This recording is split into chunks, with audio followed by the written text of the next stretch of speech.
राधे राधे, जय गुरुदेव। सभी संत महापुरुषों के चरणों में कोटि कोटि नमन। आज का समय हमें कुछ सिखाता है और ये सिखाता है कि अपने आप को ही मित्र बना लो। ये आपदा वैसे तो देखा जाए तो यूं ही नहीं आई है। हमारे अंदर से मानवता जैसी चीज़ें ख़त्म हो गई हैं। हम सिर्फ दूसरों को दुख देने में खुशी ढूंढते हैं अपनी, और शायद यही वजह है कि भगवान को किसी न किसी रूप में तो ये दिखाना ही था।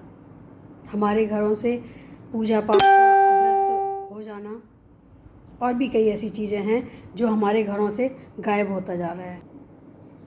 जब पिछले साल कोरोना आया, वायरस आया, तो देखने को मिला कि सबने हक करने की बजाय नमस्ते सीख लिया। क्यों? क्योंकि उससे वायरस फैल रहा था। और आज जब किसी के हाथ में कुछ नहीं रहा है तो एक ही अदृश्य शक्ति दिख रही है सबको। जो ये कहते थे कि भगवान कहाँ है, आज वही सब भगवान की प्रार्थना कर रहे हैं, इसलिए कि हम सुरक्षित रहें, हमारे लोग सुरक्षित रहें। तो कहीं ना कहीं भगवान को ऐसा दिखाना भी ज़रूरी था और दिखाना भी चाहिए, क्योंकि जब अत्याचार हद से ज़्यादा बढ़ जाता है तो कोई ना कोई तो भगवान कदम उठाते ही हैं, किसी न किसी रूप में। चाहे किसी भी युग में उठा के देखा जाए, ऐसा ही होता आया है और ऐसा ही होता रहेगा। लेकिन अब ये बहुत हो गया है, क्योंकि अब ये असहनीय हो गया है। हर किसी के मन में इतना भय व्याप्त हो गया है कि हर कोई मरने से डरता है, घर से निकलने से डरता है। वैसे मेरा मानना तो ये है कि मरने से डरने वालों की वही संख्या होगी जिन्होंने कभी किसी के लिए वो अच्छा ना किया हो, जिन्होंने किसी के लिए कभी अच्छा किया हो या कभी बुरा सोचा भी ना हो। उनके मन में भय नहीं हो सकता मरने का, क्योंकि उनको पता है कि जन्म मिला है तो मृत्यु भी मिलेगी, और वो कब होगी ये तो किसी को नहीं पता, किस रूप में होगी ये भी किसी को नहीं पता। तो ये तो होना निश्चय ही है। जो चीज़ निश्चय है उससे डर कैसा। तो मरने की बजाय अगर हम भगवान में अपना पूरा ध्यान लगाते हैं, प्रार्थना में अपना टाइम निकालते हैं, और कहीं ना कहीं सिर्फ अपने लिए नहीं, विश्व के लिए आज हम प्रार्थना करते हैं, तो ऐसा नहीं है भगवान कि हमारी प्रार्थना को अस्वीकार कर दें। कहीं ना कहीं हमारी प्रार्थना ज़रूर स्वीकार होगी, लेकिन हम इतने स्वार्थी हैं कि हम अपने लिए ही हमेशा मांगते हैं। जो भी मांगते हैं हम अपने लिए ही मांगते हैं। हम विश्व के लिए अगर हम मांगेंगे तो भगवान हमें अवश्य देंगे, और उस विश्व में हम भी तो आते हैं। तो क्यों ना एक छोटी सी पहल की जाए।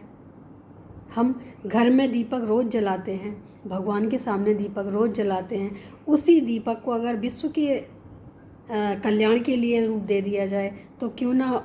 ऐसा ज़रूरी तो नहीं कि भगवान हमारी बात ना सुने, हमारी प्रार्थना ना सुने। अगर उस दिए को, उस दीपक को हम भगवान के आगे प्रार्थना करके जलाएं और बोलें कि विश्व में शांति हो, ये जो महामारी आई है विश्व की रक्षा हो, तो उसी विश्व में कहीं ना कहीं हम भी आते हैं। तो हमें अपने लिए स्पेशल मांगने की ज़रूरत ही कहाँ है। भगवान सबकी रक्षा करते हैं और भगवान सबके दिलों को जानते हैं, किसके दिलों में क्या छुपा है, क्या करने की चेष्टा है। तो अगर हम विश्व के लिए शांति मांगेंगे, विश्व के लिए सुरक्षा मांगेंगे, तो उसमें हम भी आ जाते हैं। तो छोटी सी पहल करें। मेरे हिसाब से जो हम करते हैं वही हम आप सबके साथ शेयर करते हैं कि आज जो स्थिति है किसी के संभाले नहीं संभल रही है। मुझे लगता है कि एक ही समय में अगर प्रार्थना की जाए, शाम के संध्या समय में जो हम संध्या आरती करते हैं, उस समय में सब एक साथ बैठ के प्रार्थना करें, और जो जिसके इष्ट हैं उनके आगे अपनी प्रार्थना रखें, तो ऐसा हो ही नहीं सकता कि प्रार्थना हमारी सुनी ना जाए। तो हम अगर प्रार्थना करें तो स्वीकार ज़रूर होगी, और अपने लिए नहीं सभी के लिए प्रार्थना करें, क्योंकि विश्व संकट में है। विश्व बचेगा तो हम बचेंगे, हम बचेंगे तो विश्व बचेगा, क्योंकि हमसे ही सब विश्व बना हुआ है। अगर एक एक करके देखा जाए तो ये विश्व में जो भी हैं हम सब एक ही हैं, और जब सब एक हैं तो उसमें हम भी आते हैं। तो अपने लिए ना मांगें, विश्व की शांति के लिए मांगें। जितने लोग भी हैं जो इन परेशानियों से निकल रहे हैं या निकलने की कोशिश कर रहे हैं, ऐसा नहीं है कि सारे लोग ही इस जो वायरस है चपेट में आ रहे हैं और सभी जा भी रहे हैं, ऐसा कुछ नहीं है। सही भी होके आ रहे हैं, लेकिन अगर हम प्रार्थनाओं के साथ उनको जोड़ लेते हैं अपने में, तो कहीं ना कहीं हमें देखने को मिलेगा कि बहुत जल्दी इसका असर दिखेगा। हम सिर्फ अपना समय उसमें ख़राब कर रहे हैं कि कहाँ क्या खबर आ रही है, कहाँ क्या हो रहा है।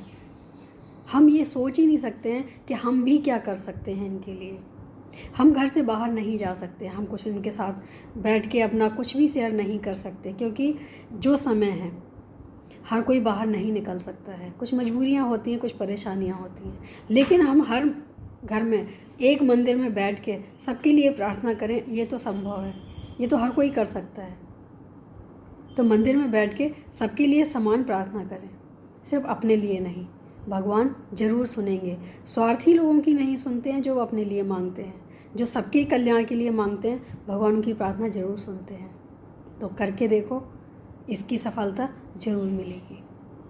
उम्मीद है आप सब ज़रूर करेंगे ये सुन के, और करेंगे तो उसका फल भी देखेंगे।